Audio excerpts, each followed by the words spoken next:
6 থেকে 7 ঘন্টার মধ্যে ইনশাআল্লাহ আমরা বর্জ্য অপসারণ করব। সেজন্য প্রস্তুতি আমরা সম্পন্ন করেছি। বৃষ্টি হয় তাহলে, কারণ আপনি জানেন যে কমপক্ষে 20,000 মুসল্লি এখানে একসাথে ঈদের জামাতে অংশগ্রহণ করে, 20,000-এর উপরে।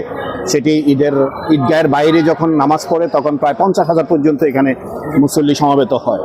তো এই দিকটা চিন্তা করেই, যেহেতু নির্বিঘ্নে যেন মানুষ বৃষ্টি হলেও যেন নামাজ পড়তে পারে, সেজন্যই আমাদের এই টেন্টের ব্যবস্থা আমরা করেছি।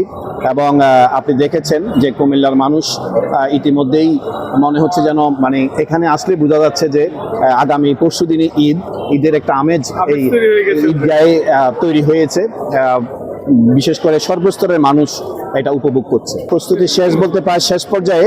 আগামী দিন আমাদের সম্পূর্ণ শেষ হবে। আগামী দিনও কিছু সময় হয়তো লাগবে এটি কমপ্লিট হতে। টেন্টের কাজ অনেকটাই হয়ে গিয়েছে, সাজসজ্জার কাজ চলছে। মাননীয় প্রধানমন্ত্রী আমাদেরকে নির্দেশনা দিয়েছেন 8 থেকে 10 ঘন্টার মধ্যে যেন আমরা বর্জ্য অপসারণ করি।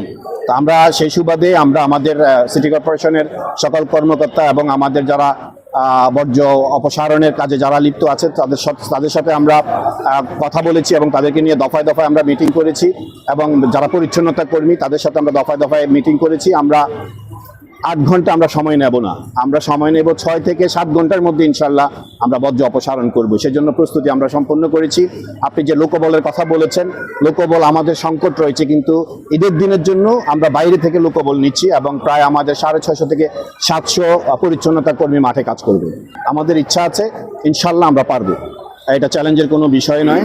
তো আমরা এটা পারবো বিধায় আমরা বলছি যে আমরা পারবো। কারণ মাননীয় প্রধানমন্ত্রী 8 থেকে 10 ঘন্টা সময় দিয়েছেন, আর আমাদের কর্মকর্তারা এবং যারা পরিচ্ছন্নতা কর্মী তারা আমাদেরকে টার্গেট দিয়েছেন 6 ঘন্টা।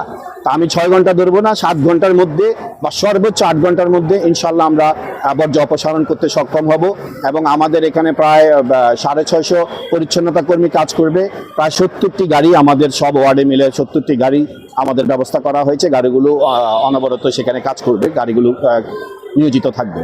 আমাদের প্রধান নির্বাহী কর্মকর্তা থাকবেন, আমি থাকবো, আমাদের সকল কর্মকর্তারা বিভিন্ন টিম করে আমরা বিভিন্ন ওয়ার্ডে দায়িত্ব নিয়ে আমরা পরিচ্ছন্নতা কর্মীদের সাহায্য করবো এবং তাদের তদারকি করবো। আমরা নিজেরও কাজ করবো ইনশাআল্লাহ।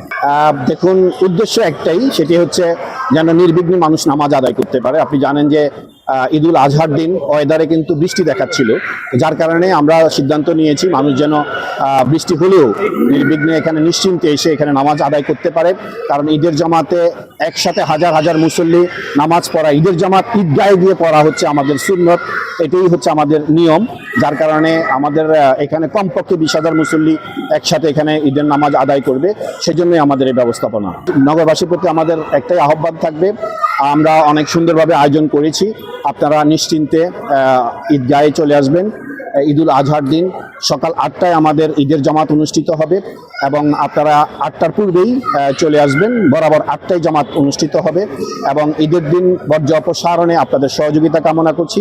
আপনারা সকলের অবস্থান থেকে আমাদের পরিচ্ছন্নতা কর্মীদেরকে এবং আমাদেরকে সহযোগিতা করবেন। আন্তরিকভাবে সহযোগিতা করলে আমরা যে টার্গেট নিয়েছি সেই টার্গেট অনুযায়ী আমরা 6 থেকে 7 ঘন্টার মধ্যে আমরা কুমিল্লা শহরকে আবার ক্লিন করে ফেলতে পারবো ইনশাআল্লাহ।